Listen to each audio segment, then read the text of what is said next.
Good morning guys, we're back at it again with another video. So last video that we did was we put all the trusses into place, which was an awesome day. Now we're gonna start working on the end walls. So Brian and I already did most of this wall here.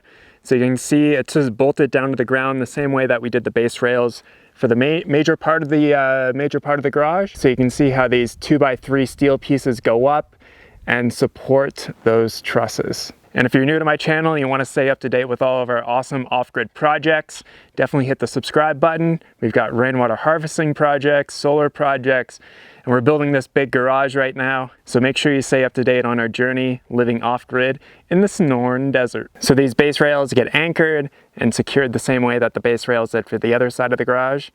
And let's get the generator going, get our anchor down.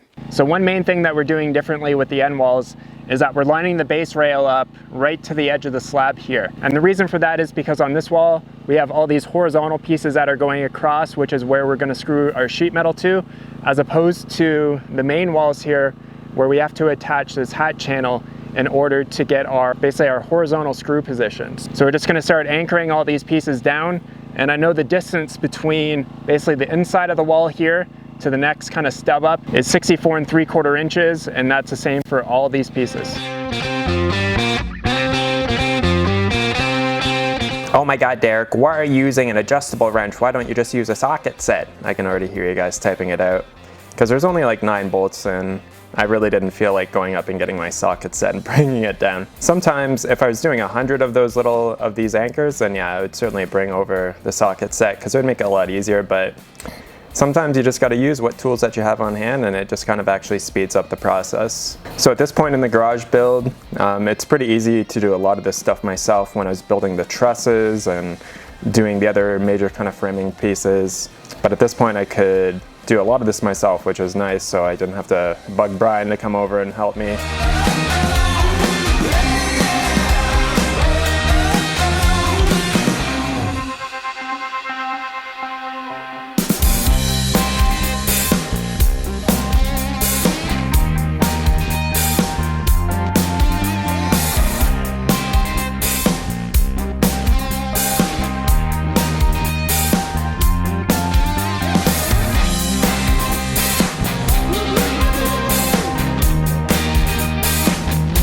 So with installing these cross braces, it was just easy enough just to use a level, just to kind of get that piece nice and horizontal, and then use this big long level that I originally bought for just doing doors, but it's been really useful while I've been building this garage to have this big, it's between 5 and 6 feet. And one thing that Brian and I found with that big long level is that with all the metal shavings that come from using the tech screws and screwing, or the self-tapping screws and screwing everything together, is that on the one side of the level it has a magnet, which is really handy, but all those metal shavings get kind of embedded where the magnet is and actually throws the level a little bit off plumb.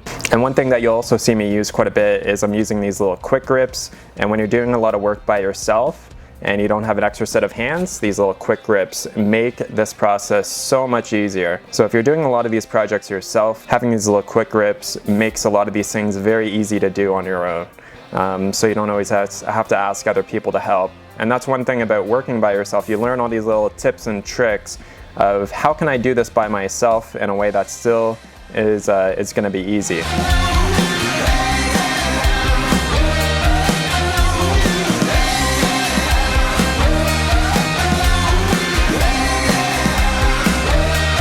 Now the first vertical piece that I put in is right in the center here.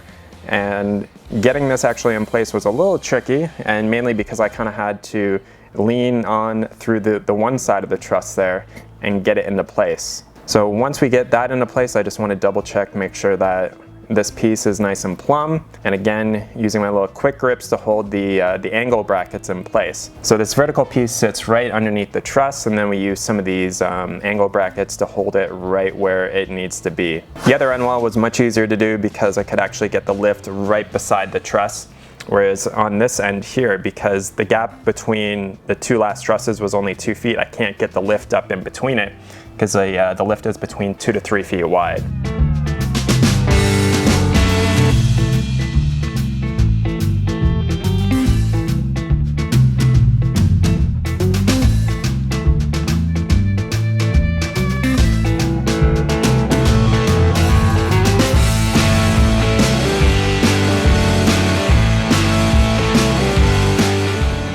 And absolutely love having this drone so that I can get you guys some great footage. I always think of the drone as like a camera that doesn't need a tripod, and you can just put it wherever you want. I can control it up in the lift here, move it around. So now I'm getting the rest of the vertical pieces into place. They just slide over top of those bottom pieces that I just plumbed up, and just move on to the next one, slide it into place. And for these vertical pieces here, I just kept double checking my measurement, 64 3/4 from piece to piece. And then even putting the level on there, just making sure that I'm nice and plumb as well. And if you notice that the trusses in the walls are swaying quite a bit as I'm moving and pushing them, you might think, well, that structure doesn't seem very solid. Once you start getting all the hat channel pieces in place and all the purlins, the rigidity of the structure goes up significantly. So that's one thing that you'll notice if you're ever framing wood walls, is that once you start getting the sheathing on, is how much it really solidifies everything.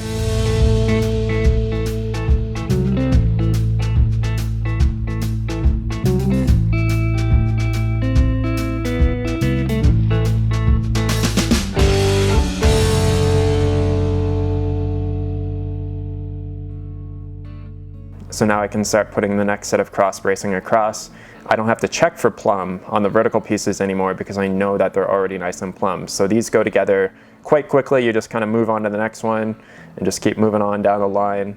And this is one part of doing projects like this that I really enjoy, is because I'm just kind of out here. I got lots of Tom Petty playing in the background that you guys can't hear, but I love just getting out here, working on this stuff by myself, and it's kind of like some time that I can really be by myself and just enjoy the process of building something quite massive like this. I always love tinkering with stuff, and so when I have my shop space in this garage, it's going to be awesome.